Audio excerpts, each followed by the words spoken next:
এখন শক্তিগড়ের ল্যাংচা বানাবো, তার জন্য কড়াই বসিয়ে নিয়েছি, কিছুটা পরিমাণ মতো জল দিয়ে নিলাম।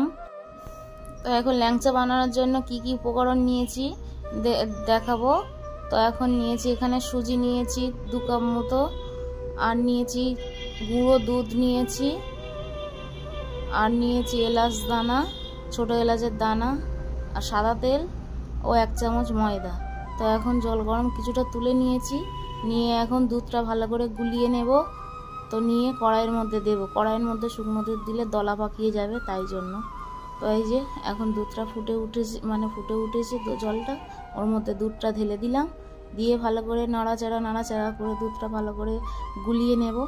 তো আর কিছুক্ষণ মতো গুলিয়ে নেওয়ার পরে সুজিটা এখন দিয়ে দেব।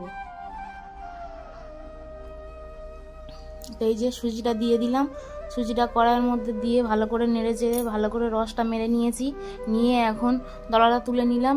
দলাটা ঠান্ডা হতে থাক, এখন কিছুটা জল দিয়ে দেব। তো আমি এখানে চিনি ব্যবহার করব না, এখানে চিনির বদলে মিচড়ি ব্যবহার করব। এই যে মিচড়িটা এখন গুঁড়ো করে নিয়েছি কিছুটা আধা ভাঙা করে, এখন কড়াইয়ের মধ্যে দিয়ে দিলাম মিচড়িটা। তো মিচড়িটা এখন সব ডালাগুলো জলের সাথে মিশে গুলিয়ে যাক, গেলে তারপরে যে একটা রস মতো হয়ে গেল, এর মধ্যে কিছুটা এলাচ কেটে মুখ ফাটিয়ে দিয়ে দিলাম। তো রসটা মোটামুটি আর কিছুটা ফুটে গেলে এখন নামিয়ে নেব। তো এখন রসটা মোটামুটি আমার হয়ে গিয়েছে, তো এটা ঠান্ডা হয়ে গিয়েছে সুজিটা। এখন সুজিটা মাখিয়ে নেব ভালোভাবে, খুব সুন্দর করে মাখাবো পুরো নরম করে। তো এখানে গুঁড়ো দুধ দিলাম 2 চামচ মতো ফের। তো এবার এখানে 1 চামচ ময়দা দেব, বেশি ময়দা দেব না, বেশি ময়দা দিলে ল্যাংচাগুলো শক্ত হয়ে যাবে। তো ভালো করে ওটা মাখিয়ে নেব, ভালো করে নরম করে সুন্দর করে মাখিয়ে নিয়েছি। নেওয়ার পরে এখন দিয়ে দেব ঘিটা ভালোভাবে মাখিয়ে নেব। ভালো করে না মাখালে ল্যাংচাগুলো সব ফেটে যাবে। তো এখন ঘি মাখিয়ে সুন্দর করে থাবা করে মাখিয়ে নিলাম ভালোভাবে।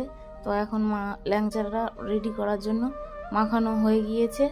তো আর কিছুটা গোল করে কিছুক্ষণের জন্য চাপা দিয়ে রাখবো। তো এখন এলাচ দানাটা দিতে ভুলে গিয়েছিলাম, এলাচ দানাটা দিয়ে দিলাম। তো দিয়ে ভালোভাবে ওটাকে আরেকটু করে কিছুটা মাখিয়ে নেব। তো ওটা মাখিয়ে চাপা দিয়ে রেখেছি। তো এখন কড়াই পরিষ্কার করে চলে এসেছি, এখন কিছুটা সাদা তেল দিয়ে দেব ল্যাংচাগুলো তৈরি করে ভাজার জন্য।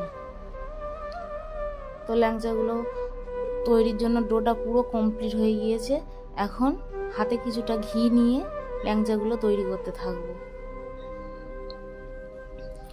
হাতে কিছুটা ঘি মাখিয়ে নিলাম যাতে হাতে না